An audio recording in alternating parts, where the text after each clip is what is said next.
We're presently in chapter 6, and we did the first part of chapter 6 last week, and hopefully today we'll finish the second part of chapter 6, and it's all just talking about leadership.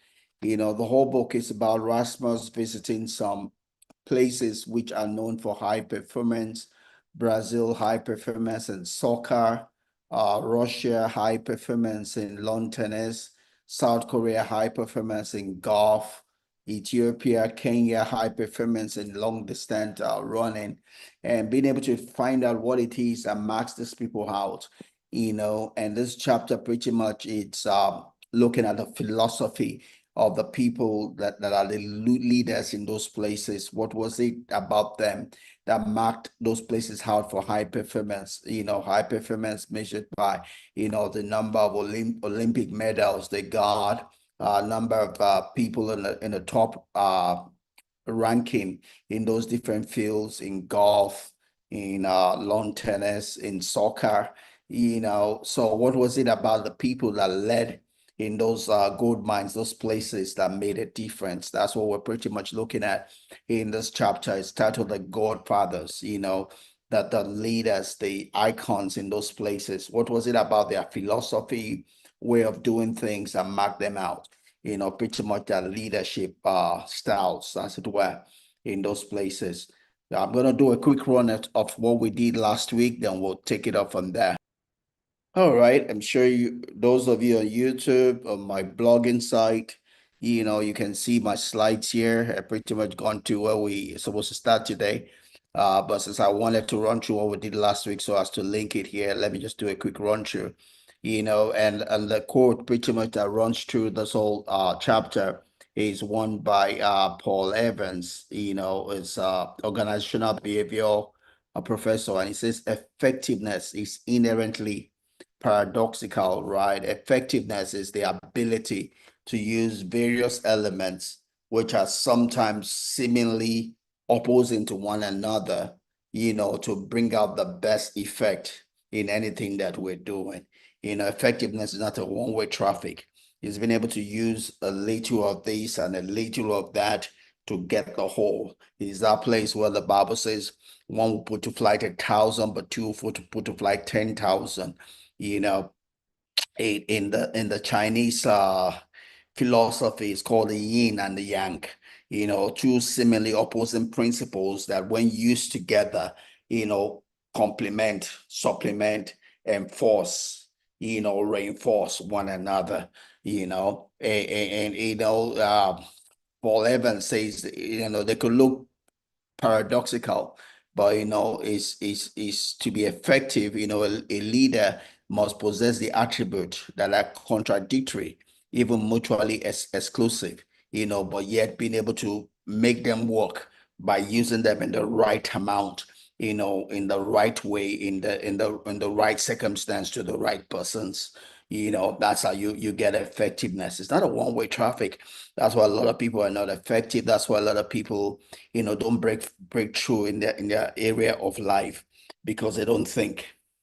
Thinking is the ability to use things that seem contradictory but reinforce one another. You know, uh, it's just like in soup. If you put oil and water together, they don't mix. But when you add heat to it, they mix, you get a soup. Someone just looking at oil and water might think you can't get anything good out of it. Yeah, you can. All you need to do is add heat to it, you know.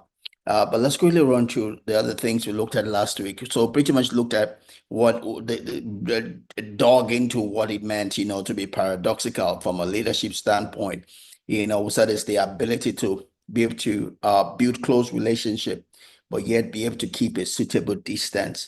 In building relationship, you need to know how close, that everyone wants to. We're all different. Some people want you to visit them every day.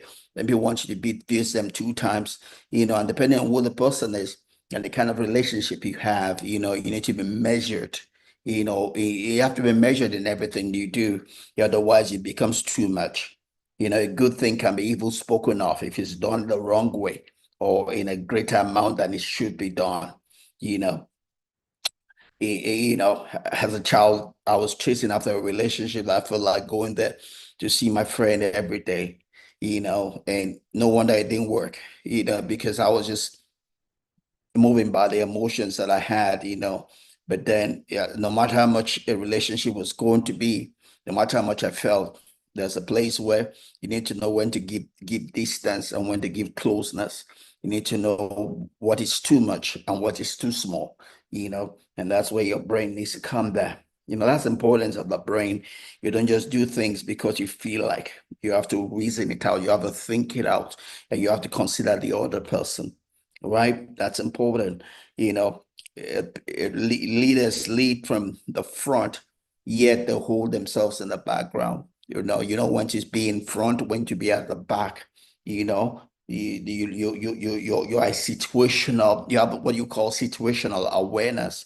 You know when it's important to be upfront, and you know when it's important to stay back and let the people lead themselves. You know, you have to be in control at all times, but yet you have to trust your people and be willing to relinquish, some of that control to them. Let them use their own initiative. You're not always being the one to make decisions. You let them also take their own initiative and do things. You have to be a visionary, but at the same time, you have to put your feet on the ground. As much as you have wings, you also have to have roots.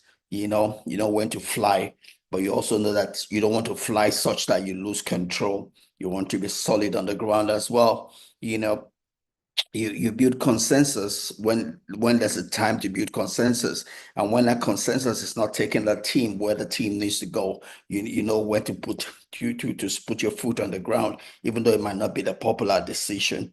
You know, uh, we talk about leadership being situational, and there's no leadership style that's universal. You have to be aware of the person and situation at hand and know how to adjust your leadership to fit the specific situation, right? And with the soul leadership, great leaders are flexible. Great leaders are not ones that are rigid and one-way traffic. We talked a bit on that. Uh, we talked about the Godfathers had different types of leadership. They're flexible, right? And an important thing was the results, right? They were not about being held to they were not they don't use their style. They are not people pleasing, as it were. They are result oriented, right? It's not about making people happy. It's about achieving the result, the intent, of the people that come under you.